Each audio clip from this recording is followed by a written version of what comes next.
Bismillahirrahmanirrahim. Assalamu alaikum and welcome to this special edition of Newsroom. I am your host Umar Khalid, but we've been joined by a very special guest today. Let me introduce her to you, but before that, a little introduction as far as she is concerned. She has been trained as a lawyer and became the first black woman to be appointed as Queen's Counsel in 1991. At 35, she was also the youngest woman ever to be made a Queen's Counsel, the first black woman to be appointed Deputy High Court Judge, Recorder and Master of Middle Temple, joined the House of Lords in the year 1997 as Baroness Scotland of Asthall, going on to serve as a Minister in the Foreign Office, Home Office and Lord Chancellor's Department. She undertook major reforms of the criminal justice system, including the introduction of the Domestic Violence Crime and the Victims Act. She was appointed Attorney General in 2007. The first woman to hold the post since it was created in 1315, founded the Eliminate Domestic Violence Global Foundation in the year 2011, appointed Prime Ministerial Trade Envoy to South Africa in 2012, elected as the Alderman of Bishopsgate in the City of London in 2014. She has also been the Chancellor of the University of Greenwich, a patron of the Corporate Alliance Against Domestic Violence, patron of Lifeline Trinidad and Tobago, and patron of the Caribbean Science Foundation. You know, when you have so many attributes to yourself, this doesn't put a burden but gives such a lot of responsibility to the person, and she has been so apt at it. She is none other than the Secretary General of the Commonwealth, Patricia Scotland. Thank you very much, Secretary General, to have joined us for this special first time interview in Pakistan. A couple of years back, we did get more or less virtually face to face when we talked a lot about COVID and how it had impacted the Commonwealth countries. How does it feel to be in Pakistan after those years? And I think this is your maiden visit to the country. Yes. What's your impression of our beautiful Pakistan, of our people and the culture and traditions that you have witnessed so far? Well, it's been a huge privilege and pleasure for me at last to be able to come to Pakistan. You know that I had intended to come to Pakistan just after the terrible floods 2 years ago, because Pakistan was chairing the Commonwealth Ministers' meeting in relation to youth, and it was our 50th anniversary, and that was to be my first visit. But you remember how traumatic that terrible time was. Indeed. More than 33 million people here in Pakistan were affected, and billions of damage was done to the economy. People lost their livelihoods and their lives. And it was a terrible, terrible time. But the love that our Commonwealth felt for Pakistan, I think, was probably never greater. So to come now, to see the resilience of the Pakistani people, to see how people are recovering, is a great delight. But I think we really need to remember that so many are still displaced, so many still are struggling to get their homes back up and running, and so many have lost everything that they lived and worked for so hard. So to come, to feel the warmth of Pakistan, you have really delicious food. Yes, we do. To be embraced in the way that I have been embraced, it's been very special, and I have felt very honored that I've been taken into the hearts of people so warmly, and that for me is a blessing. It takes a generous person to say that. Nevertheless, Secretary General, when it comes to Pakistan, how important do you feel has our country's role been within the Commonwealth? Well, it's been extremely important. You'll know that Pakistan was one of the founding members of the new Commonwealth in 1949, because when Pakistan took her independence, there was a question: would she wish to stay in the family that had been created? And now this new construct was going to be made with independent republics who stayed in alignment with the rest of the Commonwealth. So if you like, those early campaigners for the new construct, which Her Majesty the Queen Elizabeth II had said it was the greatest construct of a totally new construct built on the finest qualities of man. And Pakistan has remained a member of the Commonwealth during this time with a of course, a couple of absences, but their commitment to the Commonwealth values has been very strong. And now, Commonwealth is led by Pakistan when it comes to the youth agenda. True. And it has been totally committed to doing this. I am here, and we are going to launch a number of initiatives which we hope will benefit the 65% of Pakistanis who are under the age of 30.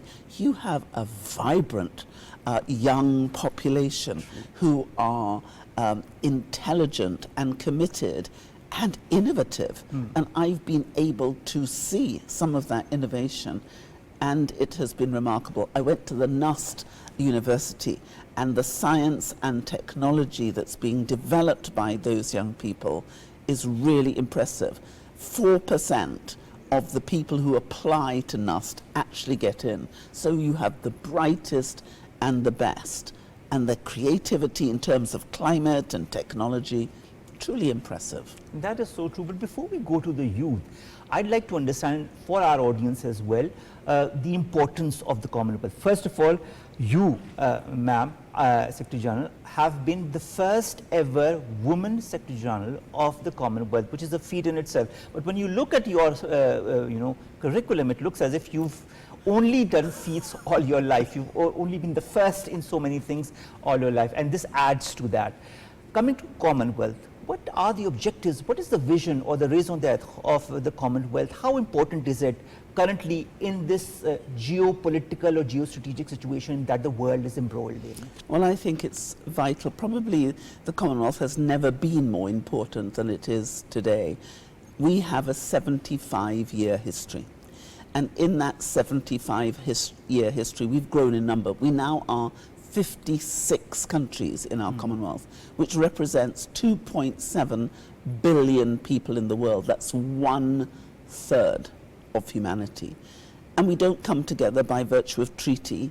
We come together because we're bound by common values of the rule of law, common values in relation to integrity, common values which enable us to look at the principles, and they are all inculcated into our charter. And we were the first to come up with what is in effect the Sustainable Development Goals. In 2013, our family said, why are we together? What do we believe in? What do we want to achieve? And they came up with the 16 clauses of the Commonwealth Charter, which 2 years later became the 16 clauses of the Sustainable Development Goal. But SDG 17 in the UN Charter is about partnership, and everything the Commonwealth has ever done is about partnership. So we put our partnership in our preamble right at the start and the head of what we're doing. And it has made a difference, because what we know is that the talent that is embedded in our 56 countries is far greater than the talent in any one of our countries. So when we pool that talent, that energy, that innovation to lift all of us, it's cheaper, easier, faster. And as a result, we now have a 21% advantage when we trade together, because we speak the same language. We have a similar parliamentary structure. We have a similar institutions. We have similar rule of law. And all those similarities give us an advantage. And we've been together for so many years. So we are a family. And what I have seen in the 8 years that I've been Secretary General is the love and the affection our members show each other. I haven't seen it in any other family like us. But then there's no other family like us. You are unique in that, definitely, because you're a mix of so many developing and developed countries as well. And each country learns from the other's experience, and there's also this collective experience that you also observe during the course of the different meetings that you have, the different tete-a-tetes that you have with all the leaders of these 56 countries. But you talked about the youth of Pakistan. You said that we are 65% below the age of 30. coming to youth, you have a major Commonwealth youth program that has been developed since its inception in 1973, way back in 1973. Yes, you were the first. Now, the 10th Youth Ministerial meeting was recently held in the September of last year. It was chaired by Pakistan, as you yourself explained in the very beginning. Do you feel that the platform that was needed in the Asian region has now been established? Because there was not one representation for this region, and I think, do you feel Pakistan fills that lacuna? No, it absolutely does, because what we know is that this informal way in which we work together absolutely works, but we can enhance it by organizing ourselves, by focusing what's been done, by specifically sharing on a regional basis. So what we are going to do here in Pakistan, while I am here, is we're going to launch Kaya, which is going to be the Asian Youth Initiative. And by the grace of God and the munificence of Pakistan, there's been an agreement that the Secretariat for the Asian region should be here in Pakistan. And we are very grateful that the Pakistan government, and indeed all of the young people, because they are the ones who are going to be driving this, they are the new leaders, that they have graciously agreed to carry this burden for all of us. So I'm very proud of them. Secretary General, what will be the main objectives of this Youth Asia Alliance Secretariat that is going to be established in Pakistan? Well, what it's going to do is to look at all the programs that the Commonwealth undertakes. We have a very large number of youth networks for young entrepreneurs, for those interested in climate change, in business, you name it, we have a youth network which covers it. So in order to look at every country in the Asia region who are members of our Commonwealth, and to give them an opportunity to plan together, work together, share what works, and really rise to the challenge that we now have in so many areas. Many of our young people are totally devoted to combating climate change. And here in Pakistan, you've seen how young people have volunteered, they're planting trees, they are advocating for a better world in terms of our adherence to the Paris principles, and they're not just advocating, they're doing. And this is very exciting, because we know we have to innovate, we have to change, and we have to take action if the climate disaster that we are in now is to change. And Pakistan, of course, has suffered greatly, because Pakistan contributed to less than 1% to the crisis, and yet is one of the most endangered countries. I think many people don't understand that when you say 33 million people were affected, that is half the population of the United Kingdom. And that is devastating.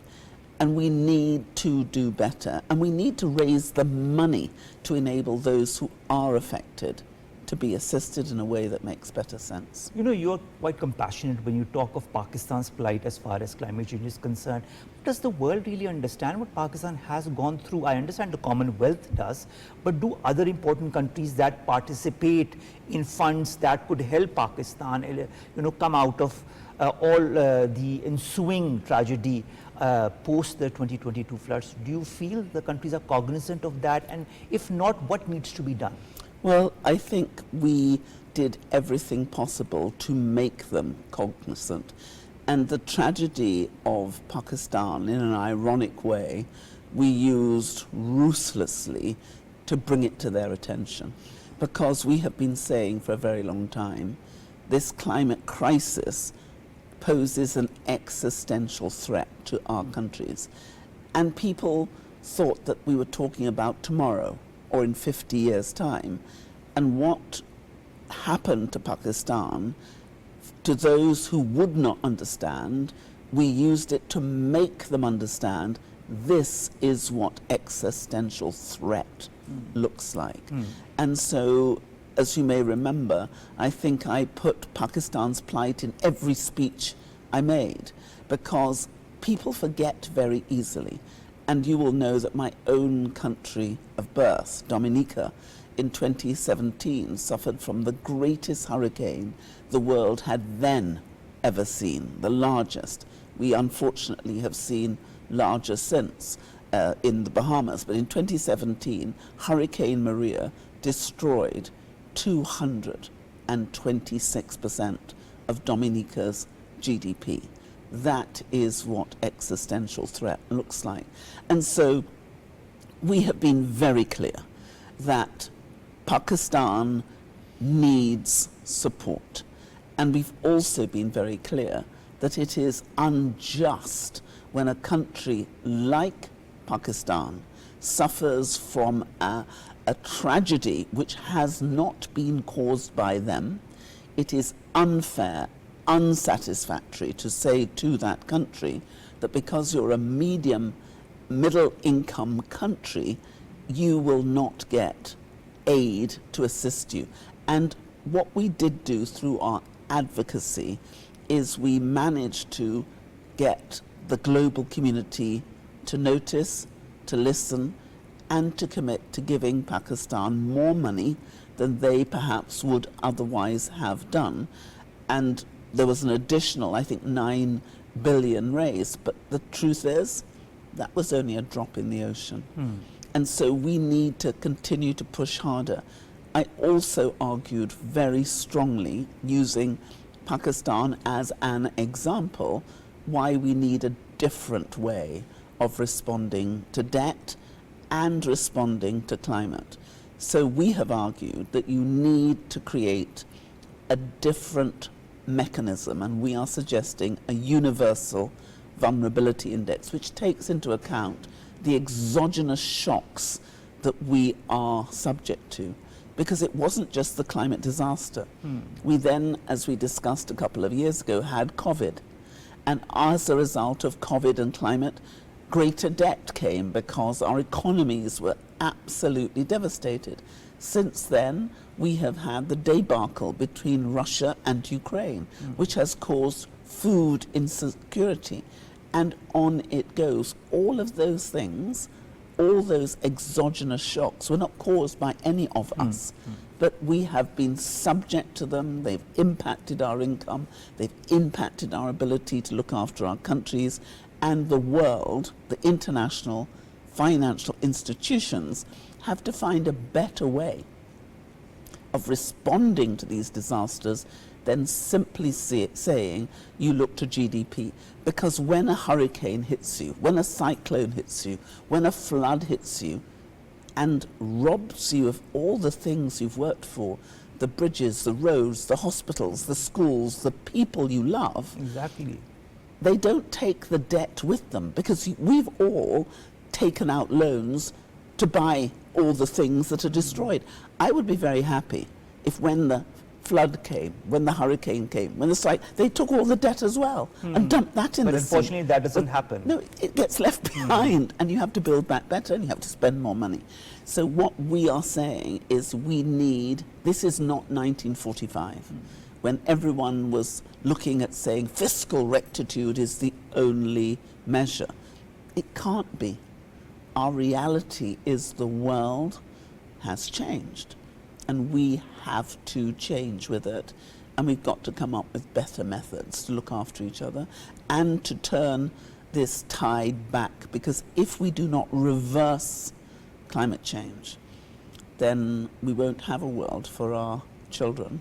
And I know from talking to all the people here in Pakistan and across the Commonwealth that the Commonwealth is committed to turning that tide. We have been on this journey since 1989 in Langkawi. We were the first to say the existential threat, and we're not giving up.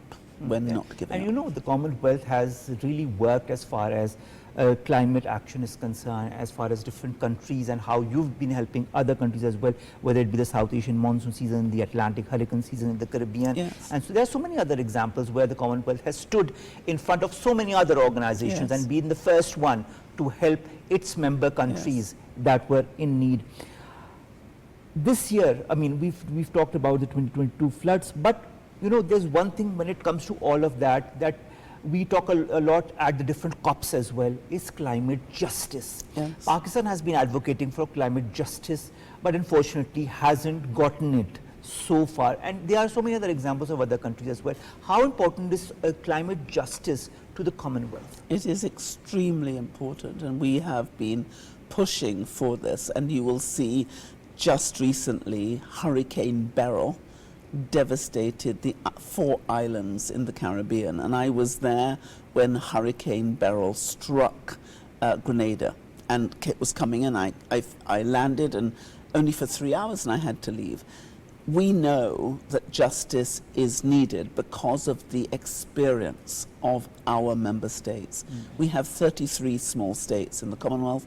25 of them are small island developing states who have been devastated by climate. But look at what's happened to countries like Bangladesh and elsewhere during the monsoons. The most vulnerable countries to climate change and the climate crisis are in fact within our family. So perhaps it is not surprising that we in the Commonwealth have been on the front line and on the front foot on this issue, because you don't have to tell our members that this is real. They're feeling it, they're tasting it, they're experiencing it every single day. It is omnipresent. So we've pushed for legal change. We have created a climate legal toolkit to help our countries. We are looking at how we can sequestrate carbon.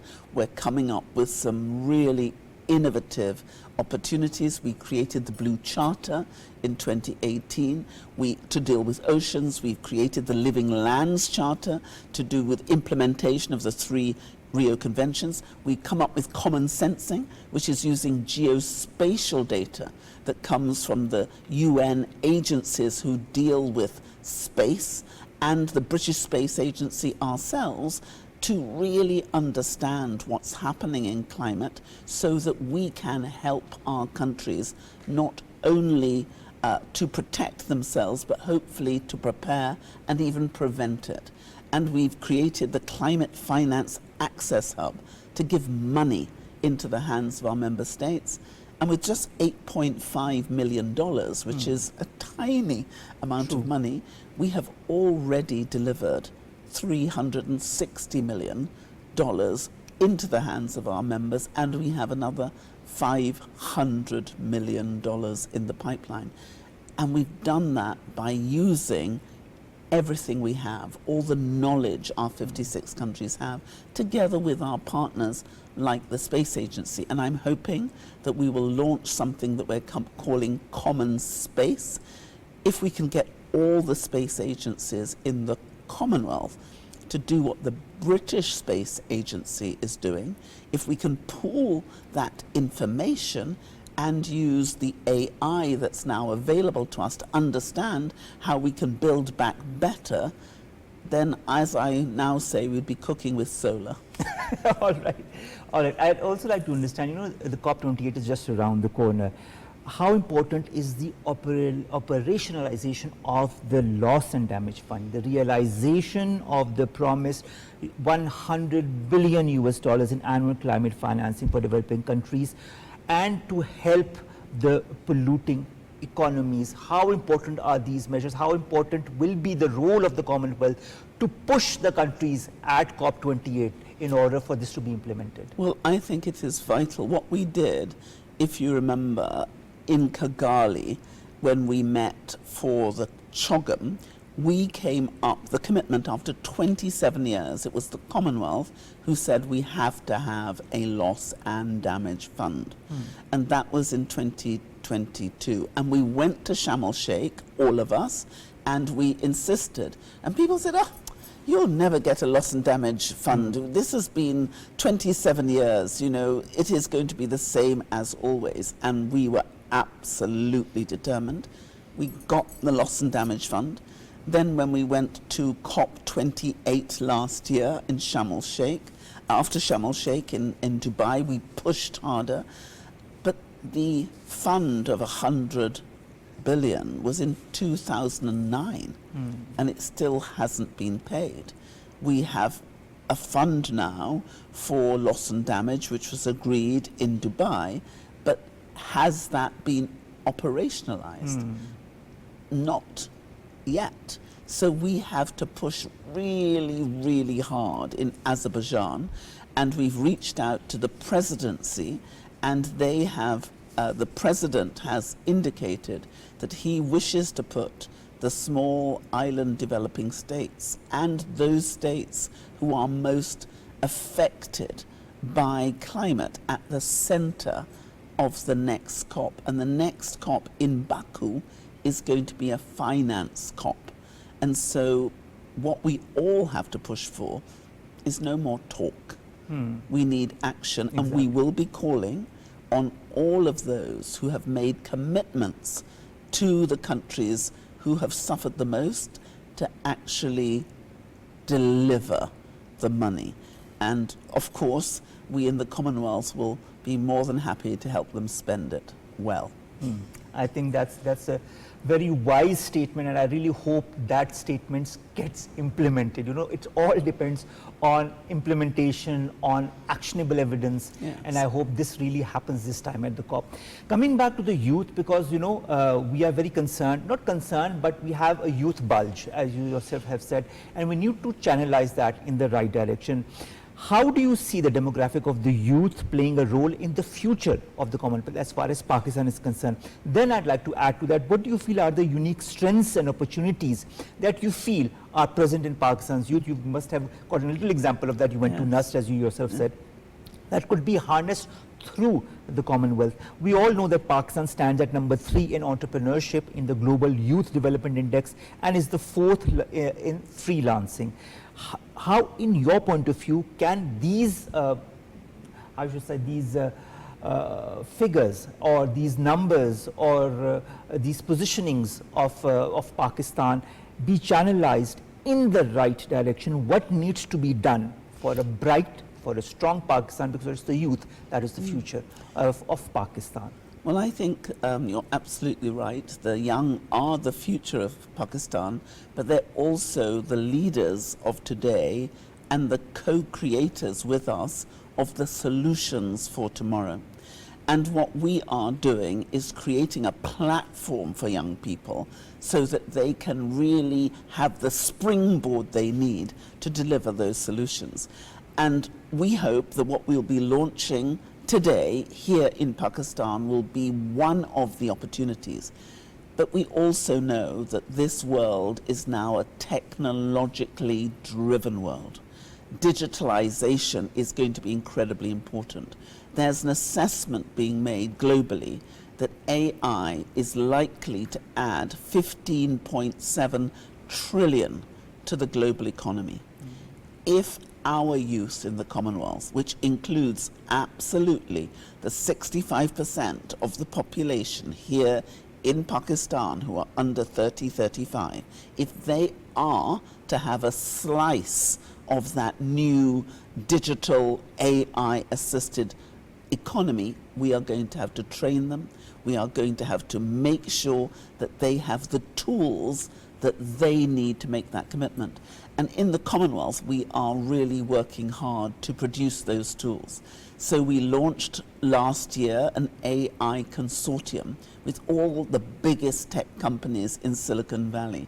And we did that in order to bridge the gap that there is growing between the global north and the global south. But we also created an opportunity for training courses. And I have to tell you that Pakistan has outstripped any of our countries at this time in their ability to take advantage. We have Simply Learn certificates which were given. We had 10,000. Pakistan has taken advantage of 750, although most countries 200. Why? Because we want the youth to be able to progress. And the AI Academy, which all your listeners can go on our website, there are free training courses available.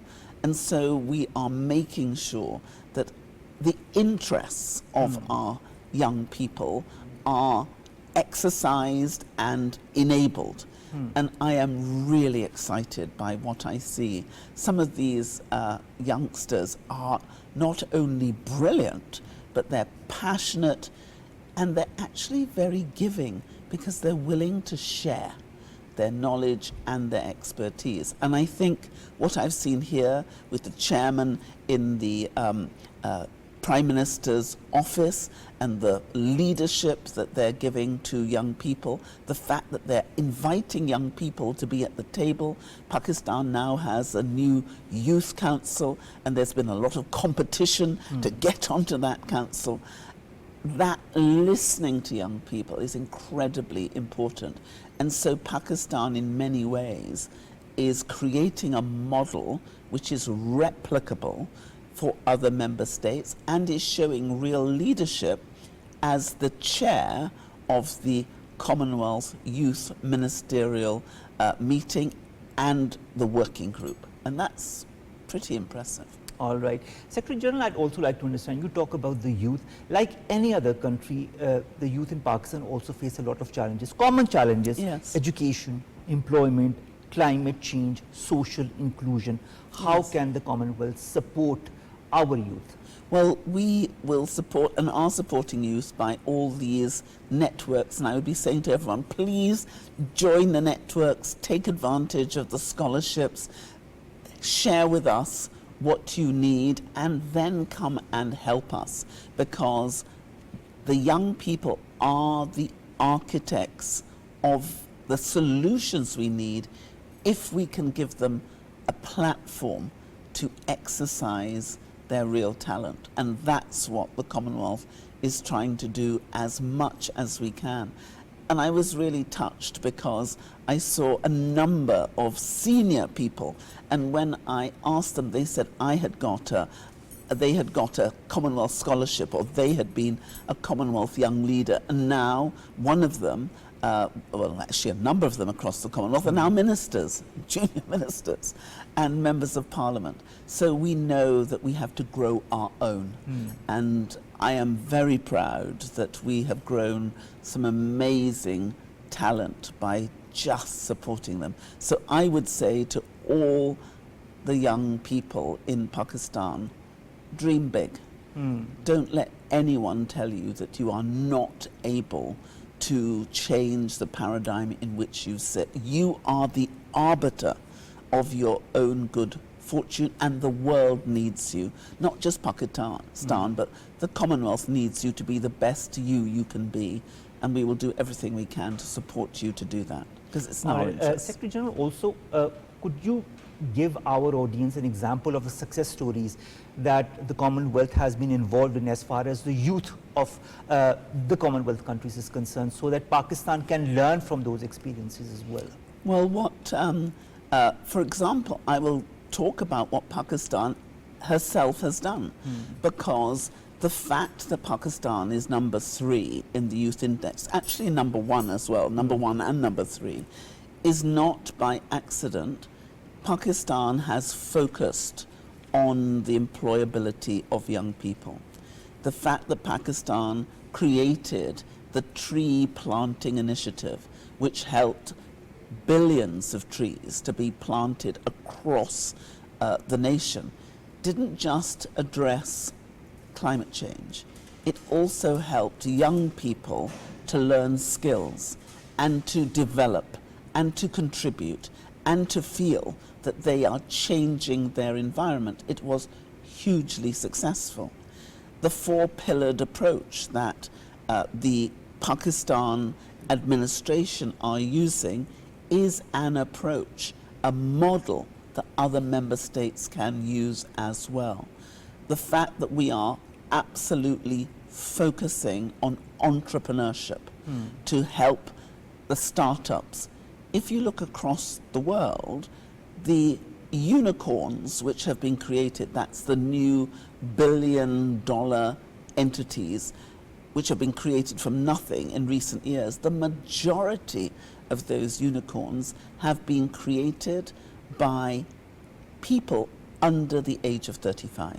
So helping the startup, creating the incubators. We've got incubators in the Commonwealth on oceans, helping them to make their dreams or turn their dreams into reality.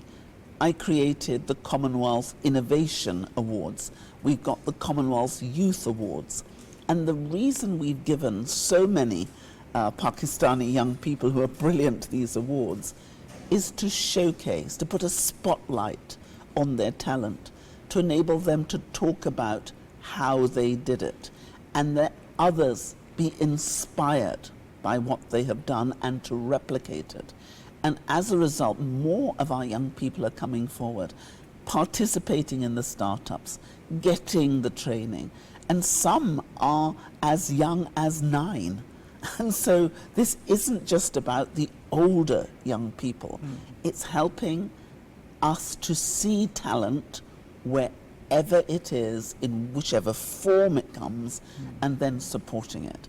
And so these examples are real life examples. When you see our young people committing themselves, for instance, to create an NGO.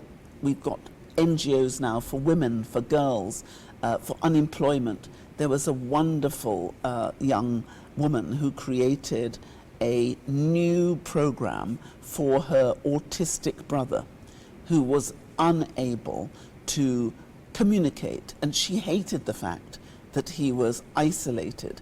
So she started a club for all the families with other autistic children and made a huge difference. But she started that when she was about 14. But she didn't get the award till she was a couple of years. But all of these are examples of what young people can do to change. And the trade between Commonwealth countries is now at 800 billion intra-Commonwealth trade. We hope it'll rise to 1 trillion in 2026, 2 trillion by 2030. And during COVID, if you remember, it was a very dark time. Most of the trade in most of our countries went down, and it was very painful. And yet something extraordinary happened in the Commonwealth. We had about 700 billion worth of intra-Commonwealth trade, and it stayed. It didn't drop. And then slowly it started to grow to 721 billion.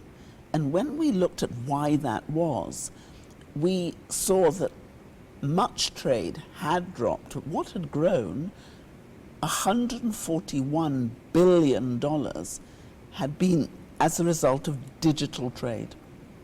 And that digital trade had been driven by young people and by women. And why had they traded? Because Commonwealth citizens trust each other. True. They had similar laws, similar institutions, and that similarity made them feel safer.